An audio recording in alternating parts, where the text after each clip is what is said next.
Hajde sada skini čarapice. Tako. Ne žuri, polako. Malo ih pocepaj sa strane. A što nećeš? Skupe su? A dobro. I samo da ti kažem. Drugi minut je 60 dinara. To je onda druga tarifa, čisto da ti kažem na vreme da znaš. Da. I meni leti vreme sa tobom, mačkice. Kako misliš da požurimo? Pa čekaj, tek smo počeli da se zagrevamo. Kako misliš nemaš kredita? Sačekaj, neko mi kuca na vrata.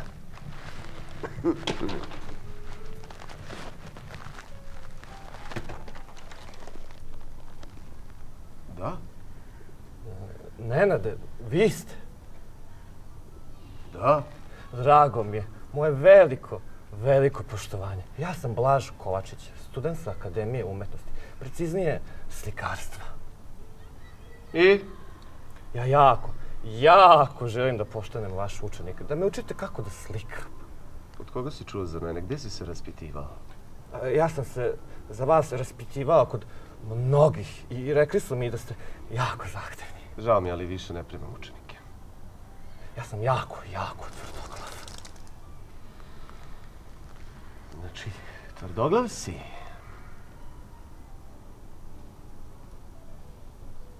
Ajde, ulazi.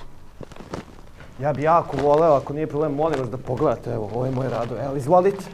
Pa vidi ovako da ti kažem. Znači, prvi čas se sastoji iz određenih zadataka. Ajde, pođi za mnom.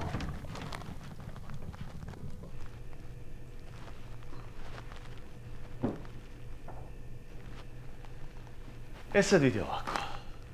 Prvi zadatak ti je da uzmeš i da opereš ove sudove. Kada završiš, javi mi se da proverim. Ajde. Da ti kažem da je treći minut sada 80 dinara tarifa. Kako lepo mirišu, osjetim skroz dovde, kako su predivne. Mačkice. Gospodine, ja se izvinjavam. Ja sam uspešno obavio svoj zadatak. Idemo dalje. Sad, vidi ovako. Zadatak broj 2.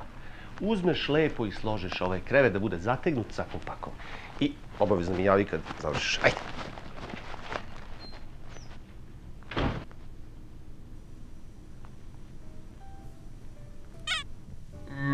Mačkice, mogu da te zamislim. A šta imaš na sebi? Jesi obulo patike ili štikle ili si... Gospodine, ja se izvinjavam, završio sam i ovaj zadatak. Da li imate još nešto za mene? Kada ću ja konačno početi da slikam? Vidi, dečko, moram da ti kažem da si ti jako vredan, skroman, učtiv i dosledan. Ti ćeš jednog dana biti jedan dobar radnik. Tebi ne treba uopšte umetnost, niti crtanje. Ti si se danas lepo pokazao. Ja znam da ti hoćeš da se izraziš kroz umetnička dela. Svoje reči, svoje misle, ali zaboravi na to. Tebi umetnost ne treba, nisi malodušan, nisi sujetan i ljubomoran. Ti umetnik nikad nećeš biti. Ali, ja bih te molio da mi ovaj čas platiš 50 evra. 50 evra? Ali meni je rečeno da je čas kod vas 10 evra. Pa, dečko, sve je poskupelo, zar ne vidiš? Ako nemaš sad da mi daš 50 evra, ja bih te zamolio kad budeš prolazio sledeći put u kovertu da mi staviš ti 50 evra i podvučeš pod vrata. Ajde, idi. I nemoj da se ljutiš na mene. Veruj mi. Ovo što sam ti rekao, kad tad će ti značiti u životu. Setit ćeš se moje reči. Ajde. Prijetno, doviđenja.